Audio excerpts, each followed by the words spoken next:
Bonjour à toutes, bonjour à tous. Bien-aimés dans le Seigneur, c'est une joie pour moi aujourd'hui de vous retrouver sur cette plateforme où nous avons l'habitude justement de partager la parole de Dieu dans, bien sûr, la méditation, n'est-ce pas? La méditation de la parole de Dieu. Bon, nous allons d'abord nous présenter devant Dieu, d'accord? Prier pour inviter encore le règne de Dieu justement dans ce lieu afin que nous soyons inspirés, vous et moi, bien sûr, par le Saint-Esprit, par Dieu lui-même, à inspirer cette parole, d'accord? Alors, ce n'est pas justement pour dire des choses qui viennent de nous, mais nous voulons vraiment que Dieu nous inspire lui-même et qu'il nous conduise. Amen. Élevons la voix. Excellent Père de grâce, nous voulons glorifier ton nom, Papa. Nous voulons te dire merci, car pour nous, c'est un privilège, Père, déjà de nous tenir dans ta présence et aussi d'être appelés enfants de Dieu. Pourquoi? Parce que tu nous as choisis toi-même et c'est toi qui nous as établis. Alors, aujourd'hui encore, nous nous retrouvons avec mon frère, nous nous retrouvons avec ma sœur. Père, c'est pour partager encore ta parole. Père, c'est simplement que nous voulons appliquer ce mandat qui dit « Allez et faites des nations des disciples, les baptisant au nom du Père, du Fils et du Saint-Esprit. » Père, nous voulons partager ta parole. C'est pourquoi nous t'invitons. Que ce soit toi qui conduise ces moments, que ce soit toi qui inspire les paroles de nos bouches et les pensées de nos cœurs, Père. Conduis-nous parce que tu es Dieu au nom de Jésus. Sois élevé maintenant et à jamais. Dans le précieux nom de Jésus-Christ, nous te louons, nous te bénissons et nous te rendons toute la gloire. Amen. Amen. Frères et sœurs, mercredi dernier, justement, nous avons partagé sur notre identité en Christ. Oui, et je vous avais dit, je pense que Christ est l'identité du Dieu le Père. Et de surcroît, nous sommes l'identité justement de Christ. Pourquoi? Parce que nous sommes dans la pensée de Dieu, il le dit dans sa parole. D'accord? Puisque au commencement, il a dit « Faisons l'homme à notre image et selon notre ressemblance. » Donc, voilà, tout est dit, n'est-ce pas? Voilà pourquoi je dis que nous sommes l'identité de Christ. Et nous avons une identité en Christ. D'accord? Alors, le passage que nous avons partagé mercredi dernier, c'était dans 1 Corinthiens au verset 2. Non, 1 Corinthiens 2 au verset 12. Alors, nous allons prendre la parole ensemble et nous allons la lire. Amen. Alors, lisons la parole de Dieu. 1 Corinthiens 2 au verset 12. Nous avons dit, disons, la Bible dit, « Or, nous avons reçu non l'esprit du monde. » Et dans d'autres versions, il est écrit, « Nous n'avons reçu non l'esprit de servitude. » Alors, vous comprendrez que l'esprit du monde, c'est l'esprit de servitude, l'esprit qui, pas toi, mais qui attache ton voisin dans le monde. Bien. Et donc, nous n'avons pas reçu cet esprit, mais plutôt nous avons reçu l'esprit qui vient de Dieu. D'accord? Comme le dit la Bible. Pour que nous comprenions tous les bienfaits que Dieu nous a accordés par sa grâce. Dans d'autres versions, je vais prendre... Bon, alors la version que je lisais, c'est la version du Semeur. Et la version Louis II dit « Or, nous n'avons pas reçu l'esprit du monde, mais l'esprit qui vient de Dieu, afin que nous connaissions. » Voilà, que nous connaissions les choses que Dieu nous a données par sa grâce. C'est vrai, vous voyez bien que ce verset commence par « Or », comme je l'avais dit la fois dernière. Or, nous savons tous que mais ornica, vous savez ce que cela veut dire? Une conjonction de coordination. Pourquoi ils se coordonnent par rapport au verset 11? Pourquoi? Parce que le verset 11 dit « Lequel des hommes, en effet, connaît les choses de l'homme, si ce n'est l'esprit de l'homme qui est en lui ?» Simple. De même, personne ne connaît les choses de Dieu si ce n'est l'Esprit de Dieu. Voilà. Ça veut simplement dire que nous devons connaître les choses de Dieu. Pourquoi? Parce qu'il le dit, qui nous les a données par sa grâce. Mais qu'est-ce que nous faisons déjà de cet esprit qui habite en nous? Qu'est-ce que nous faisons de cet esprit? Sincèrement, je reviens aujourd'hui encore sur cette parole, simplement pour insister, pour réitérer, pour que nous puissions prendre conscience, vraiment, prendre conscience justement de la richesse que nous avons. De la richesse que nous avons. Pourquoi? Parce que l'esprit que nous avons reçu, qui vient de Dieu, est une richesse. Simplement, pour que nous puissions faire les choses de Dieu. Mes frères et sœurs, pour que nous puissions faire les choses de Dieu. Alors, faire les choses de Dieu, qu'est-ce que cela sous-entend? C'est simplement faire du bien. Faire du bien. Pourquoi? Parce que la Bible même dit que Jésus-Christ allait de lieu en lieu, faisant du bien, guérissant les malades. Bon, maintenant, nous, l'esprit que nous avons reçu, qu'est-ce que nous faisons de cet esprit, mes frères? Beaucoup d'entre vous, d'ailleurs, même, ont posé pas mal de questions pour aller un peu plus loin par rapport à cette parole. Oui, il y a un frère qui a dit qu'il a lu jusqu'au verset, jusqu'au verset 16. Et on a partagé ensemble, justement. Alors, donc, mais c'est ce que je vous avais demandé même, de lire jusqu'au verset 13 et 14. Pourquoi?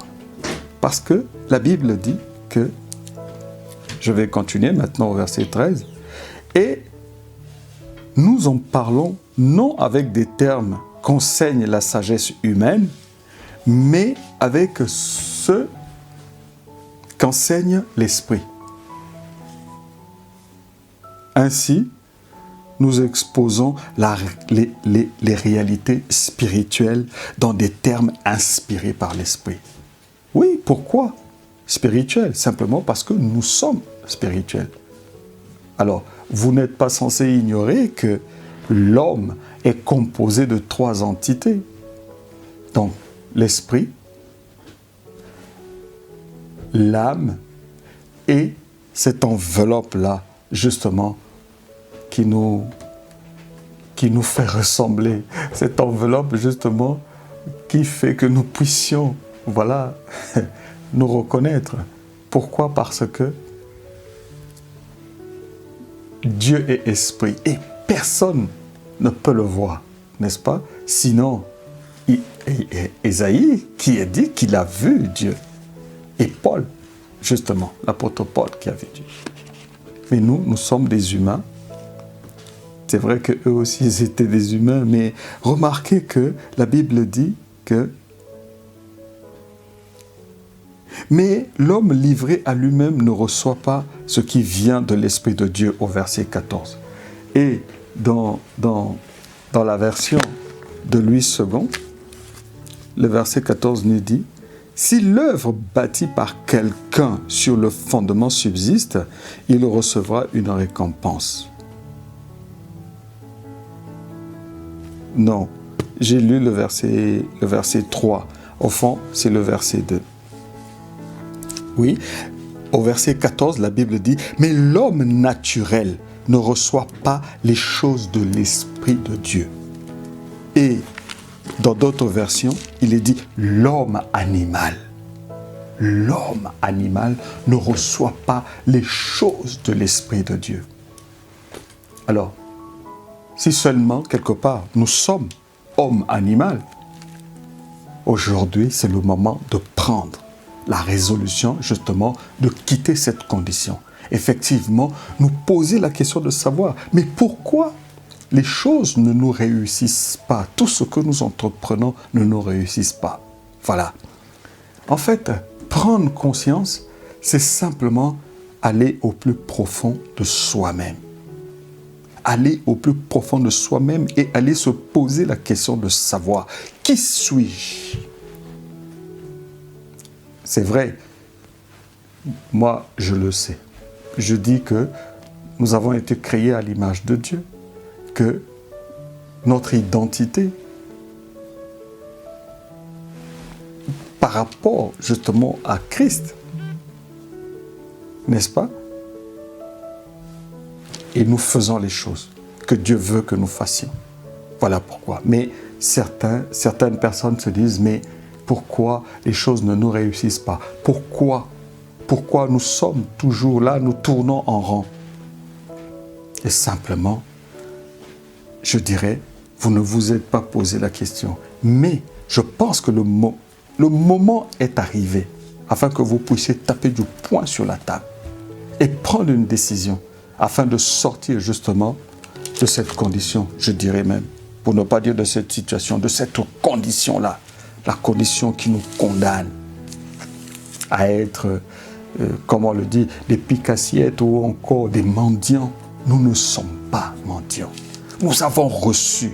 Frères et sœurs, je ne sais pas si vous arrivez vraiment à comprendre cette parole, arriver à cette dimension-là, à cette dimension qui dit « Or, nous avons reçu », je vais directement, non l'esprit du monde, mais l'esprit qui vient de Dieu. L'esprit qui vient de Dieu. Pourquoi? Parce que Dieu est esprit. Donc, nous l'avons reçu, lui, en nous.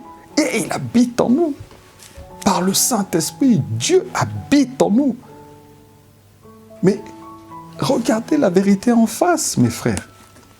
Regardez la vérité en face. Prenons conscience. Nous avons la capacité. Je ne vous citerai pas. Bon, je sais que Dieu est notre capacité, c'est vrai. Mais s'il habite en nous, ça veut dire que nous avons la capacité de faire les choses. La capacité justement de briser. Je ne parlerai pas seulement de richesse. Mais au fond, la richesse nous appartient. Pourquoi pas? Nous avons la richesse. D'autant plus que quand nous avons reçu le Saint-Esprit, mais nous avons reçu cette richesse. Quand nous avons reçu Dieu, nous avons reçu. Et cette richesse est en nous.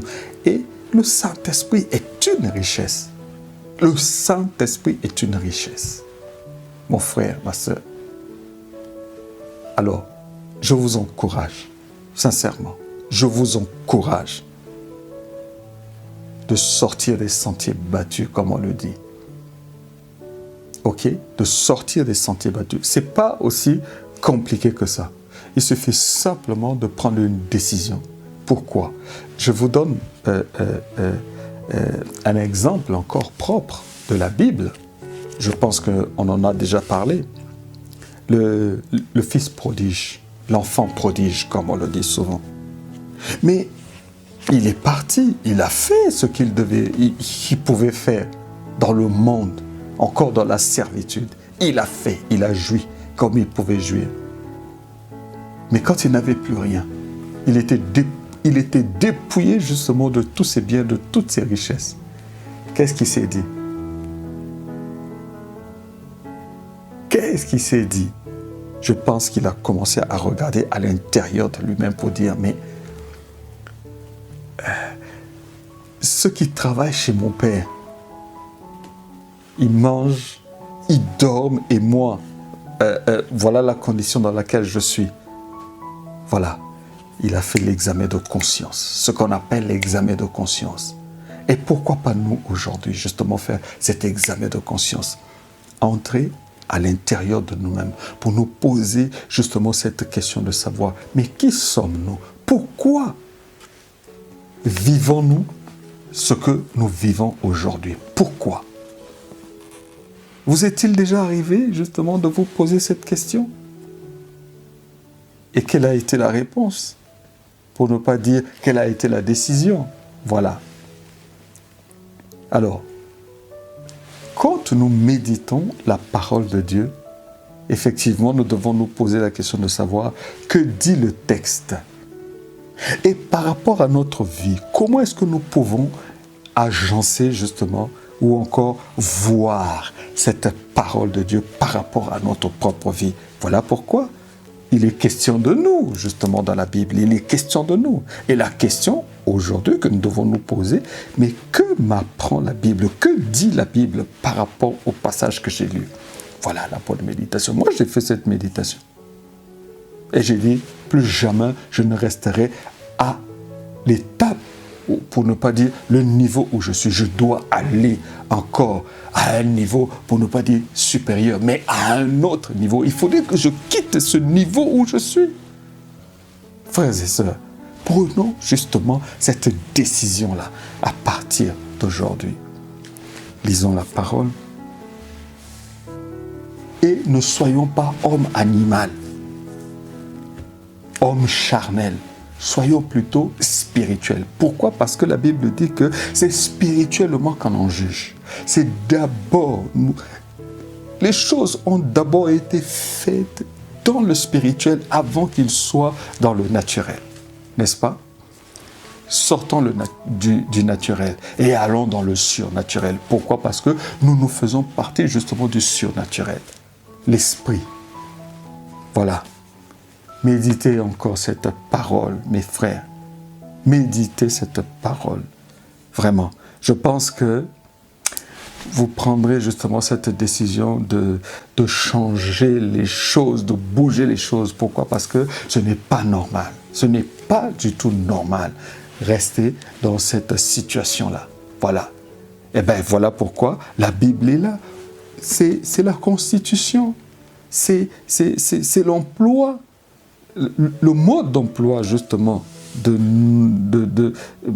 notre mode d'emploi à nous en tant que chrétiens, n'est-ce pas? Lisons la Bible, méditons-la et prenons les décisions qui s'imposent. Voilà. En tout cas, je voulais encore insister, voilà pourquoi je suis revenu sur cette parole, n'est-ce pas? Mais je vous encourage encore à aller lire, à méditer la parole de Dieu. Pourquoi? Parce que la Bible dit que ce livre de la loi ne s'éloigne point de ta bouche. Médite-le jour et nuit, afin que tu agisses fidèlement selon tout ce qui est écrit, tout, donc du début jusqu'à la fin. Mon frère, quand on médite la parole, vraiment, il faut décortiquer mot par mot. Amen. Et donc, je vous laisse sur cette note, d'accord? Et en vous promettant, disons, en prenant rendez-vous avec vous mercredi prochain, afin que nous puissions continuer à partager la parole de Dieu. Car, oh, mes frères, c'est une richesse. C'est une richesse. Vraiment. Ne vous découragez pas. Prenez courage. Pourquoi? Parce que la Bible dit que j'ai vaincu le monde. Amen. Et donc, nous allons prier. Excellent Père de grâce, nous voulons te dire merci. Merci pour ces moments combien courts, mais enrichissants que nous avons passés dans ta présence, car nous reconnaissons que c'était un privilège. Beaucoup d'entre nous n'ont pas vu cette heure arriver. Beaucoup aussi d'entre nous, Père, n'ont pas eu des moments comme ces moments que nous avons eus ensemble, Père. C'est pourquoi nous glorifions ton nom, Père. Oh, nous te disons merci, Père. Alors, nous te recommandons surtout nos vies entre tes mains. Je te recommande aussi mon frère, je te recommande ma sœur, Père de gloire, afin que, mon roi, nous puissions pratiquer cette parole que nous avons lue, méditée, Père de gloire, en ce jour, Papa. Merci, Père. Merci d'inscrire ces paroles sur les tables de nos cœurs, Père, au nom de Jésus. Nous te glorifions, nous te rendons toute la gloire, Père, parce que, nous reconnaissons que c'est une grâce, Père de gloire, de faire partie de toi, de faire partie de ta famille. Au nom de Jésus, sois élevé maintenant et à jamais. Dans le précieux nom de Jésus, notre Seigneur et Sauveur, nous avons ainsi prié. Amen. Amen. Et donc, frères et sœurs, je vous aime de l'amour du Seigneur et je vous encourage en tout cas dans la méditation de la parole. Je prends rendez-vous avec vous mercredi prochain afin que nous puissions encore continuer sur cette plateforme dans le partage justement de la parole, de la méditation de la parole. Soyez bénis et portez-vous bien d'ici là. À bientôt. Merci. Au revoir.